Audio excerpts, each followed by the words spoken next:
সব লোকজন থাকে, তারা বলে যে আমাদেরকে এই যাচ্ছে সকল সমস্যার লোকেরা উন্নয়ন করে, কিন্তু আমাদের কাছে সেই মূল্যায়নটা নেই।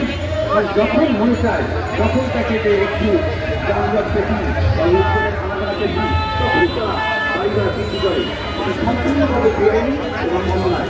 আমরা এই সুবিধা চাই, আমরা চাই বাড়ি যারা তাদের যে রুলস আছে, রাষ্ট্রীয় যে আইন আছে, আইন থেকে তারা বৃদ্ধি চাইবে।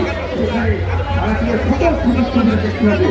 ভারতীয় কোনো বিপদে পড়লে বাড়িওয়ালা একটু এগিয়ে আসে না, বরং তাকে আরো বিপদে প্রতিফলে ফেলানোর চেষ্টা করে, যাতে ওই ভাড়াটিয়া।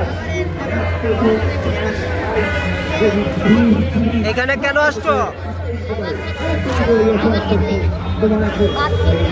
বাড়ি কোথায়?